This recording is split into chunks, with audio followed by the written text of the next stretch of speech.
अस्सलाम वालेकुम dear students, कैसे हैं आप सब। उम्मीद करता हूं कि आप सब खैर वाफियत से होंगे। तो आज के दिन हम कम्बिनेट्रिक्स बाय डॉक्टर अब्दुर्रहमान इनकी बुक का लेक्चर नंबर 4 डिस्कस करेंगे। चैप्टर नंबर 2 है और चैप्टर नंबर 2 में आज के लेक्चर में हम देखेंगे प्रॉपर्टीज़ ऑफ बाइनोमियल कोएफिशिएंट्स।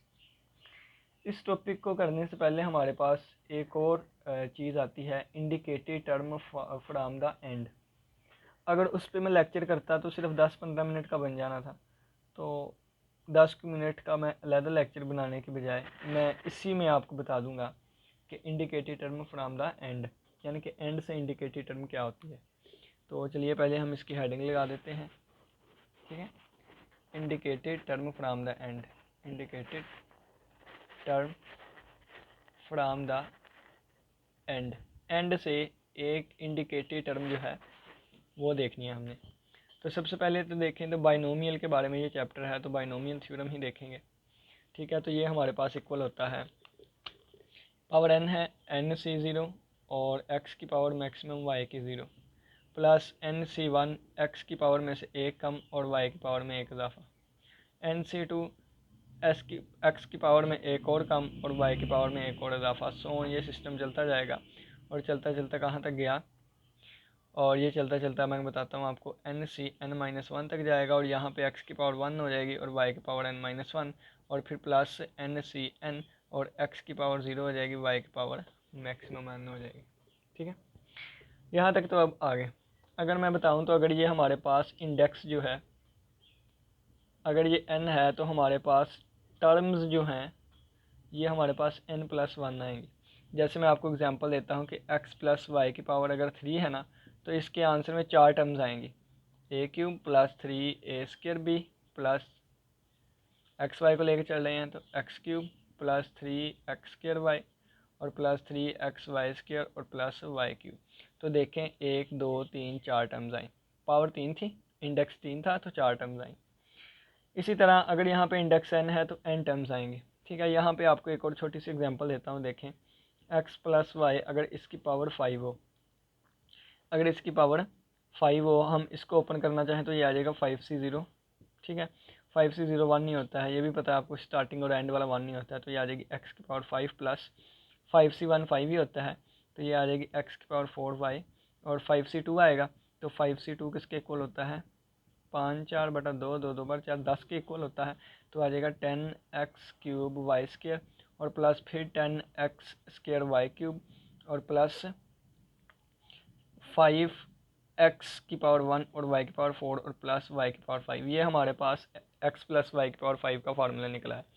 अगर इसमें मैं आपको बताऊं तो ये टर्म नंबर 1 है, ये टर्म नंबर 2 है, ये टर्म नंबर 3 है, ये टर्म नंबर 4 है, ये टर्म नंबर 5 है और ये टर्म नंबर 6 है, ठीक है। अब देखें कि अगर मैं कहना चाहता हूँ कि मैंने ये वाली टर्म फाइंड करनी है, कौन सी, ये वाली टर्म, ठीक है। तो ये स्टार्टिंग से देखूँ तो पहली दूसरी तीसरी चौथी, तो स्टार्टिंग से तो फोर्थ वाली टर्म है, लेकिन अगर मैं इसे यहाँ से देखना चाहूँ तो ये कौन सी टर्म होगी, तो यहाँ से अगर देखें तो 1 2 3, तो यहाँ से तीसरी है, यानी कि अगर मैं इस टर्म को फाइंड करना चाहता हूँ तो यहाँ से तो चौथी टर्म है, लेकिन यहाँ से कितने वाली है। अगर इस टर्म को मैं एंड से देखना चाहूँ तो इसके लिए क्या फार्मूला होगा, ठीक है। तो इसके लिए क्या फार्मूला होगा, देखें तो टोटल हमारे पास कितनी टर्म्स हैं, 1 2 3 4 5 6, टोटल हमारे पास 6 टर्म्स हैं। तो 6 टर्म में से इस 3 टर्म को निकाल दें, ठीक है। तो ये वाली जो टर्म आएगी ना हमारे पास, यानी कि 6 में से 3 निकाले 3, तो 1 2 3, तो देखें तीसरे नंबर पे ये टर्म मौजूद है, पहला नंबर ये, दूसरा ये और तीसरा ये। इसी तरह मैं आपको बताना चाहता हूँ, देखिए दोबारा एक और एग्जांपल मैं बताता हूँ कि अगर मेरे पास टर्म 1 है, ठीक है, टर्म 1 है, टर्म 2 है, टर्म 3 है, सो ऑन चलता गया, मैं कहता हूँ टर्म 4 है, टर्म 5 है, टर्म 6 है, टर्म 7 है, टर्म 8 है, टर्म 9 है, टर्म नंबर 10 है, टर्म नंबर 11 है, 12 है और 13 है। ये हमारे पास है ना। अगर मैं 8 वाले को फाइंड करना चाहता हूँ तो 8 वाला कैसे आएगा, इससे 13 टोटल में से ये वाली चीज़ें माइनस कर दें, तो 13 में से 7 माइनस करूँगा तो 13 में से 7 निकाले कितना आ गया 5, 13 में से 13 में से 7 निकाले तो 6 आता है, 6। तो देखें यहाँ से हमारे पास 1 2 3 4 5 6वें नंबर पर वो टर्म मिल गई, ठीक है। तो ये हमारे पास फार्मूला आता है।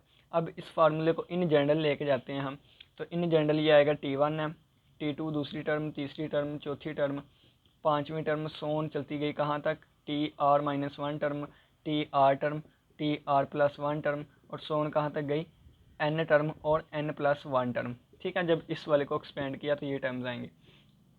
अब अगर मैं ये वाली टर्म फाइंड करना चाहता हूँ, कौन सी, ये वाली अगर मैं टर्म फाइंड करना चाहता हूँ, तो टोटल टर्म यानी कि N+1 और माइनस क्या आ जाएगा, R माइनस क्या आ जाएगा, यानी कि टोटल टर्म्स माइनस R-1 आएगा, क्योंकि इस वाले को माइनस करेंगे तो ये वाली आएगी ना, तो ये हमारे पास R-1 आ जाएगा। जब इसको ओपन करेंगे तो N+1 माइनस R+1 हो जाएगा, तो ये आ जाएगा N-R+2। ठीक है, आपकी बुक पे यहाँ M लिखा गया है तो आप यहाँ MM कर लें। ठीक है, जब आप यहाँ MM करेंगे तो यहाँ M आ जाएगा, और यहाँ M आ जाएगा, और यहाँ M आ जाएगा। तो ये आप लोगों के पास एक फार्मूला आ गया जो कि टर्म फाइंड करने के लिए यूज़ होता है। अब ये वाली टर्म जो है यहाँ से देखें तो ये N-M+2 इस वाली लोकेशन पे मौजूद है।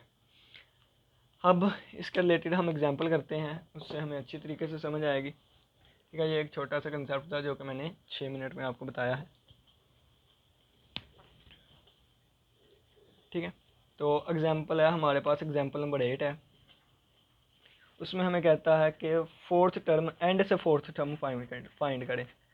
ठीक है, इसकी पावर 10 है, और एंड से फोर्थ टर्म। ठीक है, fourth term from the end, and से फोर्थ टर्म हमने फाइंड करनी है।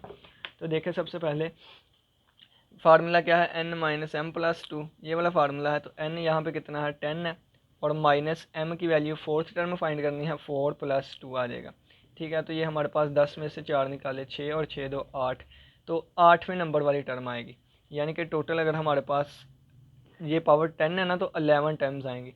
तो 11 में से जो 8वें नंबर वाले पे होगी ना, वो यहाँ से चौथे नंबर पे होगी। तो देखें, टोटल 11 टर्म है ना, 1 से लेके 8 तक, फिर 8 से 9 आ जाएगा, फिर 10 आ जाएगा, फिर 11 आ जाएगा, 11 तक जाएंगे क्योंकि पावर 10 है। ठीक है, तो ये देखें 1 2 3 4, तो एंड से चौथे नंबर पे कौन सी आ गई, 8 वाली आ गई। ये हमने फार्मूला से कैलकुलेट कर लिया। ठीक है, अब इस 8 वाली टर्म को फाइंड करना है, तो कोई भी टर्म फाइंड करने के लिए हमारे पास ये वाला फार्मूला होता है। ठीक है, ये हमने पिछले लेक्चर में डिटेल से डिस्कस किया था और इस पर क्वेश्चंस भी देखे थे। तो अगर R की जगह 7 पुट करूँगा, फिर 8 आएगा, तो R की जगह 7 रख दिया। N की वैल्यू हमारे पास 10 है, तो 10C7, और X की पावर आ गई N-R, यानी कि 10-7, और Y की पावर आ गई 7। तो ये हमारे पास टर्म नंबर 8 आएगी, 10C7। इसको मैं 10C3 भी लिख सकता हूँ बाय यूजिंग कम्प्लीमेंट्री कम्बिनेशन, और ये X की पावर 3 और Y की पावर 7 आ जाएगा।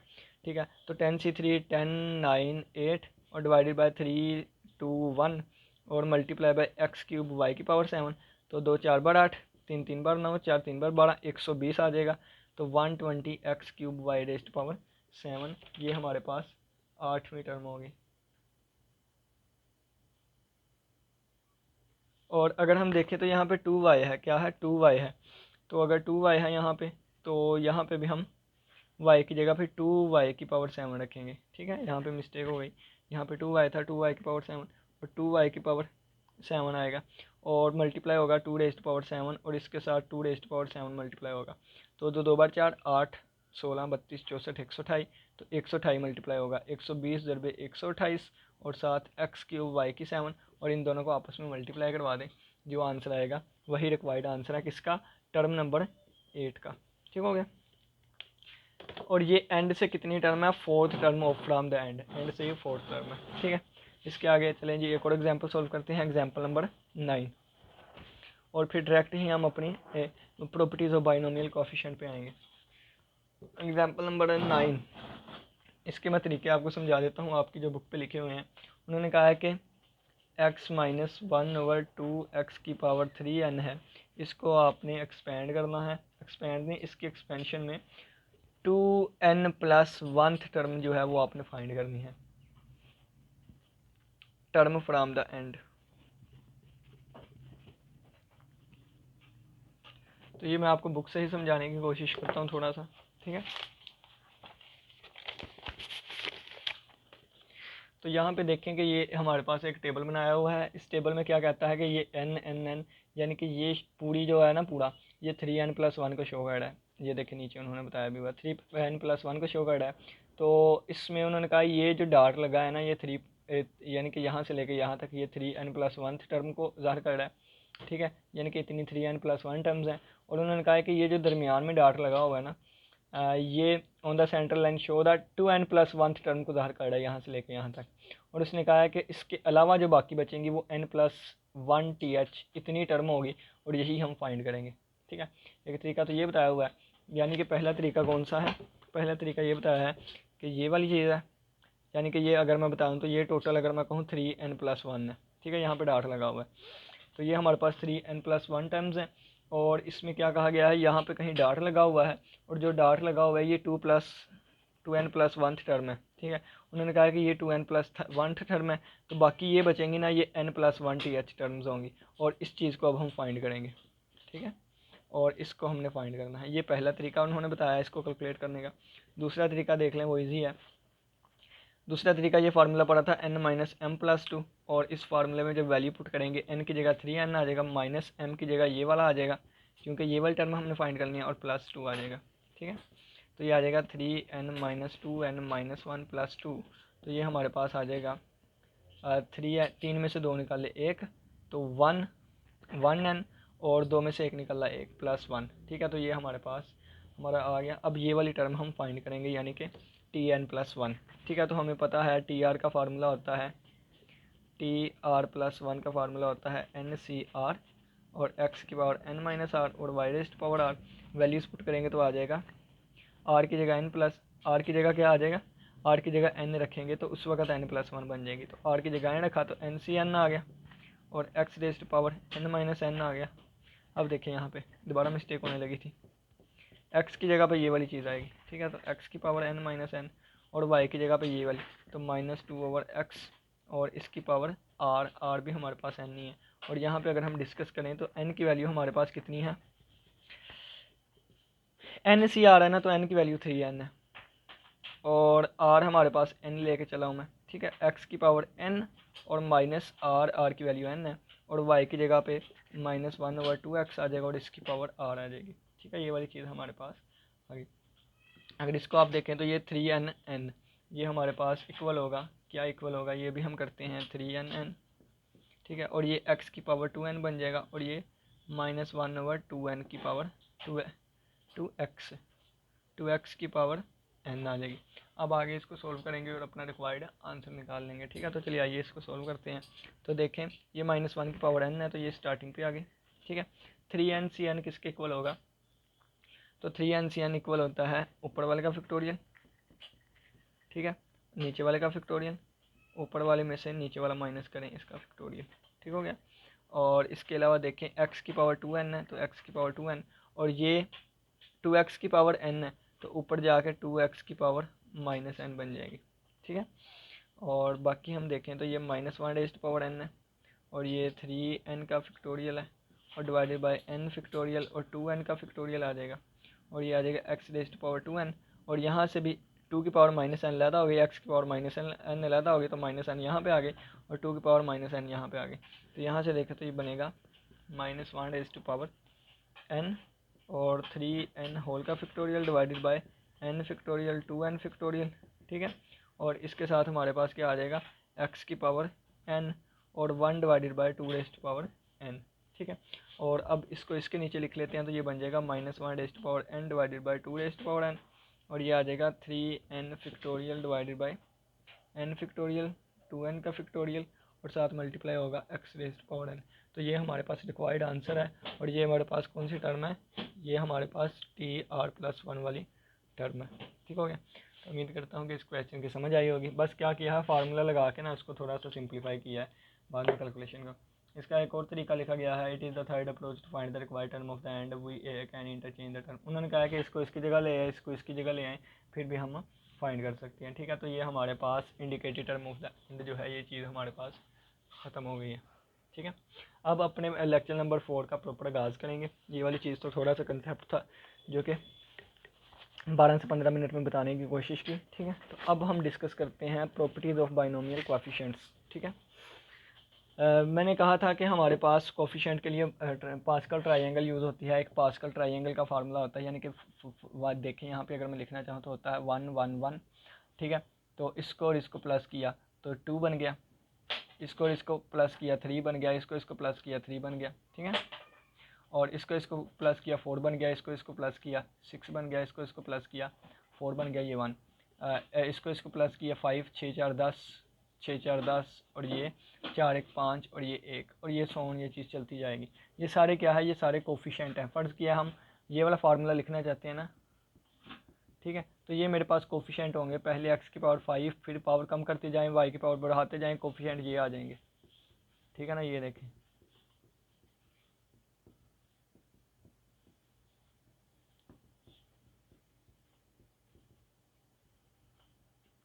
ठीक है। तो ये इस तरह ये सारी चीज़ें क्या है, कोफिशिएंट है। इनको लिखने का एक और तरीका था, तो वो ये वाला था कि यहाँ पे आ जाएगा 0C0, यहाँ पे आएगा 1C0 और 1C1, ठीक है।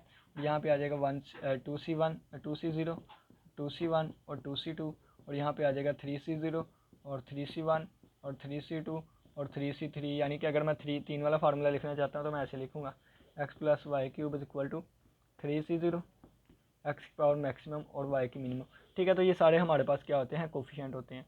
अब ये वाले कोफिशिएंट है, यानी कि जो भी अगर इन जनरल n के लिए लिखना चाहूँ, अगर इन जनरल n के लिए लिखना चाहूँ तो ये आपको पता चल गया होगा कि n वाले कोफिशिएंट्स कैसे आते हैं, ठीक है। तो ये हमारे पास इसकी पावर मैक्सिमम y की 0 प्लस NC1, इसकी पावर में से एक कम कर दूंगा और इसकी पावर में एक इजाफा प्लस NC2, इसकी पावर में मज़ीद एक कम और इसकी पावर में इजाफा, सोन चलता गया कहाँ तक, NC(n-1), ठीक है।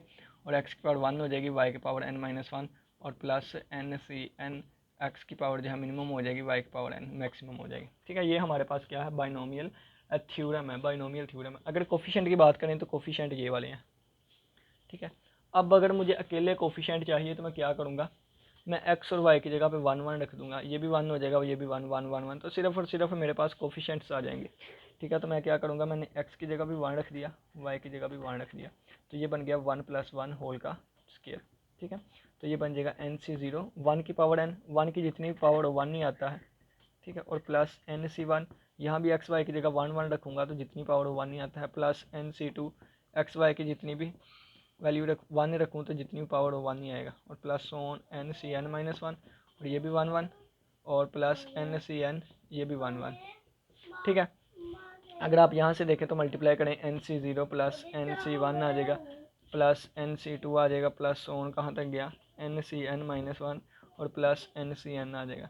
अगर हम थोड़ा, ये हमारे पास 2 कितनी बन जाएगी, ये n है ना, तो 2n बन जाएगी। अगर हम यहाँ पे थोड़ा सा फोकस करें तो यहाँ पे और कोई चीज़ नहीं है, क्या है, सिर्फ और सिर्फ कोफिशिएंट है। किसके कोफिशिएंट है, बाइनोमियल कोफिशिएंट है। तो मैं ये है क्या, तो मैं लिखूँगा sum of binomial coefficients, sum of binomial coefficients is equal to, किसके इक्वल आए हैं, 2n के। तो ये हमारे पास एग्जाम्पल नंबर 9 है, जो कि इसकी एक प्रॉपर्टी है, ठीक है। एग्जाम्पल नंबर 9 है, क्या एग्जाम्पल नंबर 9 है, सम ऑफ बाइनोमियल कोफिशिएंट्स किसके इक्वल होता है, 2n के इक्वल होता है। यही हमने प्रूव करना था और मैंने आपको प्रूव कर दिया, ठीक है। और प्रॉपर्टी नंबर, अब एग्जाम्पल नंबर 10 पे चलते हैं, ठीक है। वो एग्जाम्पल नंबर 10 क्या कहती है, तो इसको रेज करके ना, इसको रेज करके मैं यहाँ पे आपको समझाता हूँ एग्जाम्पल नंबर 10 के बारे में। अब एग्जाम्पल नंबर 10 हमें कहती है कि देखें, ये तो हमारे पास इसके रिलेटेड आ गई चीज़, ठीक है, इसके रिलेटेड आ गई चीज़। तो सबसे पहले अब मैं यहाँ पे 1 - 1 करके देखता हूँ, ठीक है। 1 - 1, एक्स की जगह 1 रख दिया और वाई की जगह -1 रख दिया, तो ये बन जाएगा 1, वाई की जगह -1, और इसकी पावर n आ जाएगा। ये NC0, एक्स की जगह 1 तो 1 की पावर n, और वाई की जगह -1, इसकी पावर 0, प्लस NC1 है, एक्स की जगह पे 1, इसकी पावर n-1, वाई की जगह -1, इसकी पावर 1, प्लस n की जगह n ही, और NC2, एक्स की जगह 1, 1 की पावर n-2, और वाई की जगह -1, इसकी पावर 2, प्लस ऑन कहाँ तक गया, एंड वाले टर्म में लिखूँगा NCn, एक्स की जगह पे 1, 1 की पावर 0, और यहाँ पे -1 की पावर n, ठीक है। यहाँ तक हम पहुँच गए। तो यहाँ पे देखा तो ये NC0 बन जाएगा, और ये -1 की पावर 0 है, तो ये किसी भी चीज़ की पावर 0 हो तो ये हो जाती है, यानी कि पॉजिटिव हो जाती है। अब देखिए मैं यहाँ पे इंपॉर्टेंट कंसेप्ट लिखने लगा हूँ। -1 की पावर जब ऑड हुआ करे ना तो ये -1 आंसर आता है, और -1 की पावर जब इवन हुआ करे तो इसका आंसर प्लस आ जाता है। कैसे आता है ये अलग एक बात है, यानी कि अगर 2 पावर है ना तो 2 दफ़ा मल्टीप्लाई होगा तो माइनस माइनस प्लस हो जाएगा, इस तरह ये चीज़ चलती है। ठीक है, माइनस जो है जब इवन टाइम्स आपस में मल्टीप्लाई होता है प्लस हो जाता है, जब ओ टाइम आपस में मल्टीप्लाई होता है तो माइनस ही रहता है। ठीक है, तो ये प्लस हो गया। अब ये -1 की पावर माइनस है, तो ये -1 की पावर ओड है, तो ये माइनस बाहर आ जाएगा, ये NC1 है, और ये हमारे पास क्या बन जाएगा 1 ही बाकी। ये यहाँ पे -1 की पावर इवन है तो ये प्लस हो जाएगा। ठीक है, और ये आगे वाला इससे पावर 3 होगी तो वो माइनस आ जाएगा, प्लस ऑन ये चलता गया, कहाँ तक गया तो यहाँ तक गया। जब अब ये -1 की पावर n को मैं वैसे ही लिखूंगा क्योंकि मुझे नहीं पता n यहाँ पे इवन है या ओड है। अगर n इवन हुआ तो ये पॉजिटिव बन जाएगा, अगर ओड हुआ तो ये माइनस ही रहेगा। मुझे नहीं पता n ओड है या इवन है। अगर n की वैल्यू 7 होगी तो ये माइनस ही रहेगा, 6 होगी तो ये प्लस हो जाएगा, यानी कि इवन ओड का नहीं ना पता। तो ये आपस में कैंसिल होकर 0 की पावर n, तो 0 की पावर n आ जाएगी, और 0 की पावर n 0 होगा, तो ये हमारे पास आ गया NC0 माइनस NC1 और प्लस NC2 और माइनस NC3 और प्लस ऑन कहाँ तक गया, ये -1 raise to power n NCn किसके इक्वल आ गया, 0 के इक्वल आ गया। ठीक हो गया। अब ये चीज़ 0 के इक्वल आ गई है। अब ये जो माइनस वाले है ना मैं दूसरी तरफ ले जाऊँगा, तो ये NC0 और प्लस NC2 इधर ही रहा, प्लस इसी तरह NC4 आएगा और प्लस ऑन ये चलता जाएगा। ये उधर जाके प्लस का हो गया NC1, ये भी उधर जाके प्लस का हो गया NC3 और प्लस ऑन NC फिर 5 आएगा और प्लस ऑन ये चलता जाएगा। अब यहाँ पे मैंने एंड नहीं किया, इसको भी एंड नहीं किया। क्यों नहीं किया, इस वजह से नहीं किया, मुझे नहीं पता कि यहाँ पे कौन सी चीज़ आएगी। ठीक है, तो मैं यहाँ पे इस तरह लिख सकता हूँ -1 raise to power n NCn when n is even, और वहाँ लिख देता हूँ -1 रेज़ टू पावर, यानी कि मुझे नहीं पता ये एक टर्म है, या वो एक टर्म यहाँ आ सकती है या वो एक टर्म यहाँ। अगर इसका आंसर यानी कि ये अगर n इवन हुआ ना तो ये यहाँ पे आएगी, अगर n ओड हुआ तो यहाँ पे आएगी। मुझे नहीं पता n यहाँ पे इवन है या ओड है। ठीक है, मैं इसके 2 केसेस बना सकता हूँ, इवन वाले में इस तरफ लिख दूँ, ओड वाले में फिर बाद में जाके इधर लिख दूँ, तो ये मेरे पास लेंथी प्रोसेस हो जाएगा। तो ये ना मेरे पास लेंथी प्रोसेस हो जाएगा, यानी कि पहले इवन के लिए लिखूँ ये सारा चीज़ यहाँ पे एक टर्म यहाँ ऐड कर दूँ, फिर ओड के लिए लिखूँ ये सारी चीज़ यहाँ पे, ये ओड वाली यहाँ पे ऐड कर दूँ। तो मैंने इसलिए सोन लगा दिया कि मुझे नहीं पता ये कहाँ तक जा रहे हैं, क्योंकि n का नहीं पता ये इवन है या ओड है। ठीक है, अगर इवन होगा ना तो वो ये चीज़ यहाँ पे आ जाया करेगी, अगर ओड होगा तो ये चीज़ यहाँ पे आ जाया करेगी। ठीक है, अब यहाँ लिख दूँ इसके साथ नाइंसाफ़ी, यहाँ लिख दूँ इसके साथ नाइंसाफ़ी, क्योंकि मुझे n का पता ही नहीं है तो मैंने किसी के साथ भी नहीं लिखी, बुक में भी ऐसा ही किया होगा। तो बुक वालों ने क्या किया है, बुक वालों का मुझे देख लेने दे 1 मिनट। बुक वालों ने इसे n-1 कहा है और एक को n कहा है। जिस तरह मैं आपको करवा रहा हूँ आपने इसी तरह करना है। ठीक है, अब देखें यहाँ से ये सारे क्या है, सम ऑफ इवन कोफिशिएंट्स ऑफ, यानी कि ये जो क्या है ये सारे इवन कोफिशिएंट है। ठीक है, तो हम लिखेंगे sum of even binomial coefficients, even ये देखें ना 0 to 4, तो इवन बाइनोमियल कोफिशिएंट्स, इनका जो सम है किसके इक्वल आया है, इनका सम इक्वल आया है, ये सारे ओड हैं तो odd sum of odd binomial coefficients. ठीक है, ये आ गया, ये हमने प्रूव करना था। अब इसके आगे उन्होंने ये भी लिखा है कि ये साबित करें कि ये वाली चीज़ जो है ये 2n के इक्वल है। किसके इक्वल है, 2n-1 के इक्वल है, 2 की पावर n-1 के इक्वल है। तो बच्चों देखें कि सबसे पहले मैं प्रूव करके आया था जब मैंने x y की वैल्यू 1 रखी थी। ठीक है, तो ये मेरे पास 2 रेज़ टू पावर n आ गया था। पहली प्रूफ की एग्जांपल नंबर 9 में मैं प्रूव करके आया हूँ कि सभी का जो सम होता है ना, सभी का जो सम हुआ करेगा, सभी का जो सम है वो किसके इक्वल आया करेगा, 2 रेज़ टू पावर n के इक्वल आया करेगा। ठीक है, किसके इक्वल आया करेगा, 2 रेज़ टू पावर n के इक्वल आया करेगा। अब बच्चों यहाँ से थोड़ा सा गौर करिएगा, मैं यहाँ से इवन वाले लैदा कर लेता हूँ, ऑड वाले लैदा कर लेता हूँ। ठीक है, तो ये मैंने सारा प्रूव किया हुआ था। यहाँ से मैं इवन वाले लेग कर लेता हूँ और ऑड वाले लेग कर लूँगा। ठीक है, प्लस ऑन ये इवन वाले आ गए और प्लस ऑन ये ऑड वाले लेग कर देता हूँ, NC1 plus NC2 plus NC3 और प्लस ऑन ये मैंने लेग कर लिया और इसका सम आएगा 2 रेज़ टू पावर n के। ठीक है, अब मैंने यहाँ पे साबित किया है कि क्या, मैंने कहा इवन वाला इक्वल होता है ऑड वाले के, ठीक है। सम ऑफ इवन बाइनोमियल इक्वल होगा सम ऑफ ऑड बाइनोमियल, यानी कि इसका जो सम है ना ये इक्वल आएगा इसके सम के, ठीक है। यानी कि जो इसका आंसर आएगा वही इसका आंसर आएगा। फ़र्ज़ किया मैं कहता हूँ इसका आंसर एक्स आता है, तो इसका भी ज़ाहिर सी बात है फिर इसका आंसर भी एक्स आएगा, क्योंकि जितना इसका सम है उतना ही इसका सम, तो ये एक्स प्लस एक्स तो आंसर हो जाएगा 2x, ठीक है। तो 2x आंसर हो जाएगा। तो इसी तरह मैं या इसको 2 टाइम्स ये वाली चीज़ लिख लूँ या 2 टाइम्स ये वाली चीज़ लिख लूँ, क्योंकि ये दोनों आपस में इक्वल है, ठीक है। तो मैं इवन वाला लिख लेता हूँ 2n0 plus nc2 plus nc4 plus on, ये चलता गया, ठीक है। मैंने इसकी जगह भी क्या यही देखें और सिंपल कर देता हूँ आप लोग को अच्छे तरीके से समझ आए ना। ये मैंने वैसे का वैसे ही लिख दिया, प्लस ये चीज़ किसके इक्वल है, तो मैं साबित करके आया सम ऑफ ऑड जो है वो सम ऑफ इवन के इक्वल होगा, तो मैंने इसकी जगह पे ये वैल्यू पुट कर दी। तो देखें ये मैंने इसकी जगह पे ये वैल्यू पुट कर दी, ठीक है। और अगर हम देखें तो ये दोनों एक जैसी चीज़ें हैं तो प्लस हो जाएंगी, तो प्लस 2 टाइम्स बन जाएगा ये वाली चीज़,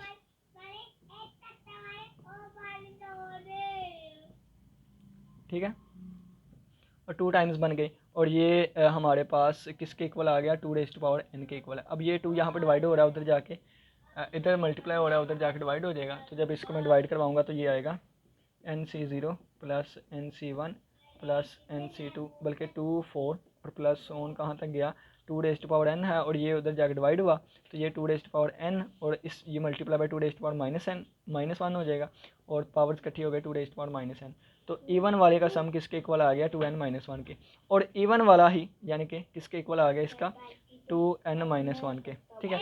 अब ये इवन वाला यहाँ पे पुट कर दें तो ओड वाले का भी इसके इक्वल, इवन वाले का सम ओड वाले के इक्वल है तो ओड वाला भी लिख लेता हूँ मैं, ठीक है। ओड वाला भी मैंने लिख दिया।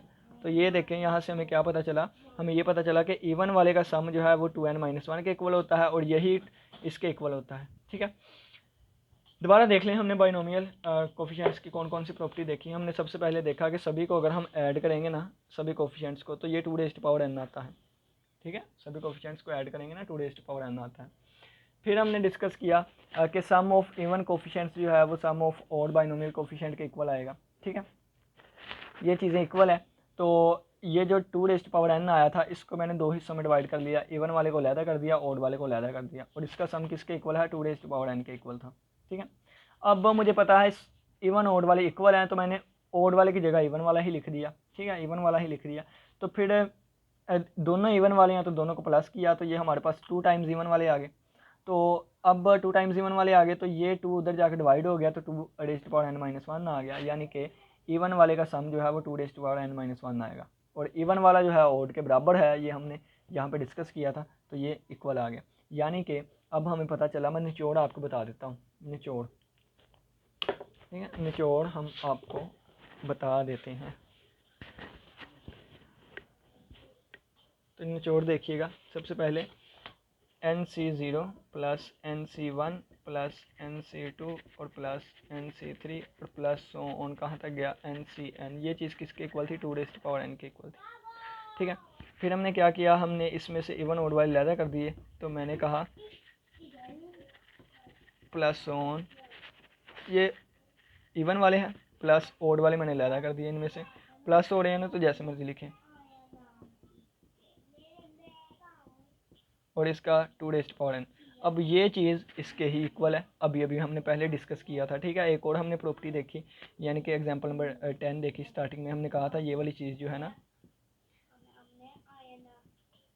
ये वाली चीज़ प्लस ऑन चलता जाएगा कि किसके इक्वल आएगी nc1 plus nc3 plus nc5 plus on इसके इक्वल आएगी। तो इसकी जगह पे ये रख दूंगा, ये 2 टाइम्स बन जाएगा, ठीक है, 2 टाइम्स बन जाएगा और इक्वल टू 2n, ठीक है। तो ये 2 उधर डिवाइड हो जाएगा, तो ये बन जाएगा 2n-1। अब ये इवन वाले कोफिशिएंट का सम इसके इक्वल आ गया, और इवन वाला किसके इक्वल है ऑड वाले के इक्वल, तो ऑड वाले का सम भी 2n-1 आ गया, ठीक है। और अगर आप इन दोनों को प्लस करें यानी कि इवन वाले को और ऑड वाले के सम को, तो आंसर दोबारा यही आएगा, ठीक है। ये देखें ना, इवन वाला ऑड वाला ये दोनों प्लस हो रहे हैं ना, तो इनको प्लस करेंगे दोबारा आंसर यही आएगा। तो 2 ये 2 टाइम्स 2n-1 आ जाएगा ना, तो यहाँ से 2 प्लस n-1 ये इसके साथ कैंसिल हो 2n आ गया, ठीक है। तो ये कुछ प्रॉपर्टीज थी जो कि आपको बताने की कोशिश की।